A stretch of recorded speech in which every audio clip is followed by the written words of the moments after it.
If you feel scared to open your heart again because you've been blindsided or you've been betrayed, this could be a life-changing video for you. Check it out.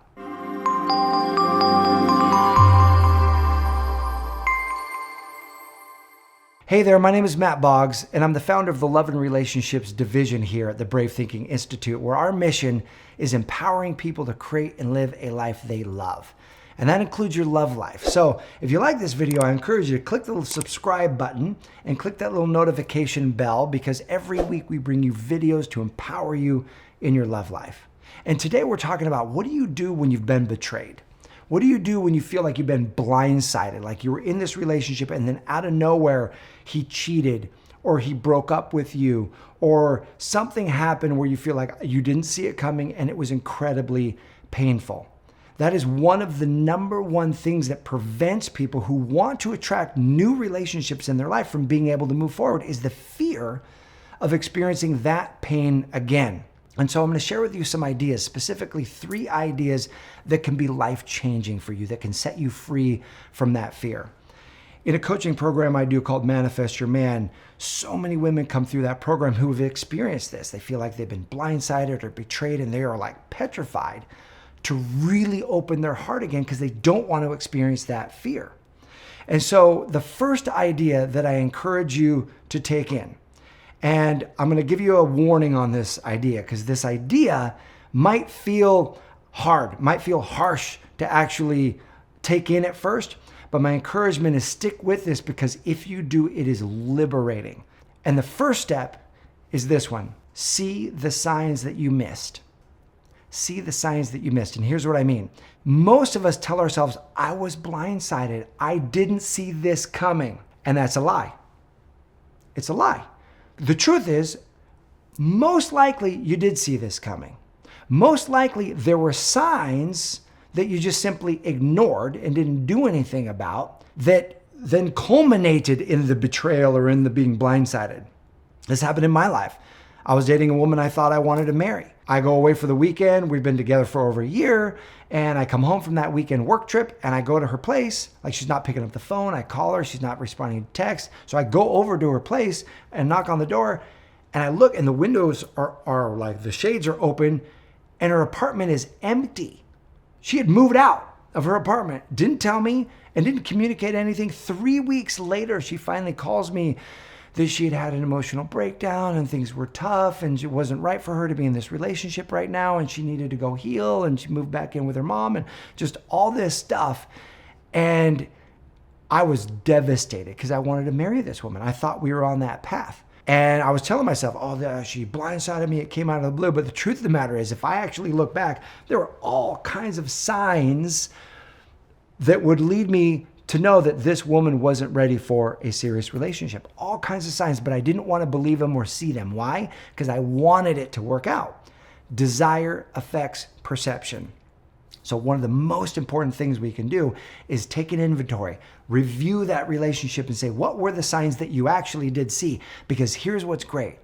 As long as you stay in a position of, I missed all the signs, I didn't see this coming, then you're a victim. You're a victim to what somebody else did. Now, whatever they did, they chose to do those things. But if you're able to claim, no, I could have seen these things and I just chose not to act. I saw these things and I could have said something, but I didn't. If you're willing to claim that, then what that does is something amazing. It reclaims your power. It says, no, I actually can commit to something new in the future. I can co-create something better in the future because I did see these signs. So that's step number 1, is to see the signs that you missed and own that, yes, you did see signs and you just didn't say anything. Step number 2 is to forgive yourself and forgive the other person. Forgive the other person for their acts, for what they did, knowing that, you know what, as harsh as it may be, whatever it was, that was the best they could do at that moment. And with their level of emotional maturity, with their level of consciousness, that was the best they could do. If they could have done better, they would have done better. And you forgive them to free yourself. And then you forgive yourself for your part, for not saying what you needed to say, for not taking the action that you could have taken. You forgive yourself and you release that past. And if you want support with that piece, if you want really support with all of these pieces, we do deep work in Manifest Your Man. It is an amazing program that helps you release all the things in your heart that are holding you back, build a mindset that is magnetic for love, and then the skill sets to actually call in love. And you're not only going through that program with me, but with a group of amazing women. So if you're interested in that, I'll put the link in the comments below because I have so many women asking for that. I think you would love it. So click that link and check out that program. Because step number 2 is release and forgive yourself and the other person. And step number 3 is super important. Step number 3 is recommit to standing up for yourself and asserting yourself when you see a red flag, when you see that something is off. If you're willing to make a commitment that you're going to stand up on behalf of yourself, that you're going to assert yourself, that you're going to have those sweaty conversations, those challenging moments, you're willing to face the storm in those moments, then you know that you're going to steer clear of any of the major storms that might come if you don't. And that is a very empowered move. And so I'm going to give you right now, there are 5 things to look for in his behavior that if these things are off, you want to assert yourself into the relationship and correct things or let it go. And these are things you can look for early on to know, can I really trust this guy? Because the first step is trusting yourself.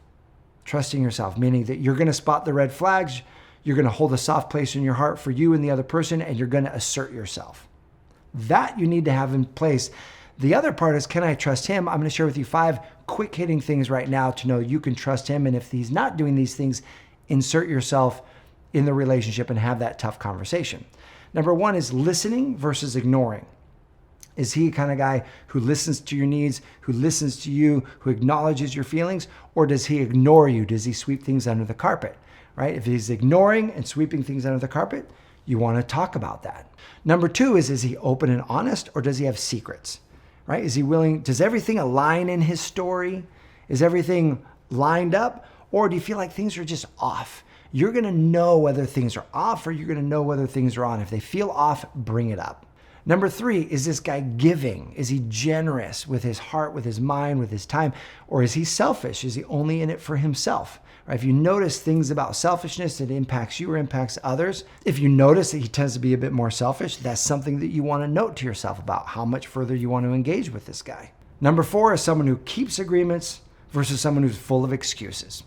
Right? Someone who's trustworthy is going to set an agreement and keep it. He's going to text you when he says so. He's going to call you when he says he'll call. He's going to show up at the time that he says he's going to show up. My relationship that ended, it was always excuses. It was so hard for her to keep an agreement, little things, even for calling when she said she was going to call. And it's okay. It was what the best she could do at the time. But had I noticed that early on and brought it up and held a standard, I would have never let myself get to the place where she ultimately had to dissolve the relationship because the two of us weren't right for one another. So is your guy full of excuses, or is he most of the time keeping his agreements? And the 5th sign that you know someone is trustworthy is whether he's complimentary versus critical. Is he the guy that lifts people up, builds people up, helps them feel better about themselves, or is he constantly criticizing people or constantly criticizing you? As you're looking at those indicators are the ones that tell you that the kind of guy that you've got is a trustworthy guy or not. And if he's not, then you're going to assert yourself in the relationship and deal with that red flag as it comes up. So know this, you can trust yourself. Know this, there's an amazing man out there who is trustworthy. And as you set your intention to call in that kind of relationship, it shifts everything. I have so many clients who were just betrayed and their hearts shattered in a previous relationship. They came in, they did the work. They learned to trust themselves. They released the past. They forgave themselves. They learned how to assert themselves in a relationship where it doesn't push them away, but actually creates more intimacy. And time again, these women have manifested their man, and now they're in the most amazing relationship ever. My question for you is, what are the signs you've learned for whether or not you can trust the person that you're in a relationship with? Go ahead and post those in the comment section below. And know this, I appreciate you. Thanks for watching. I'll see you soon.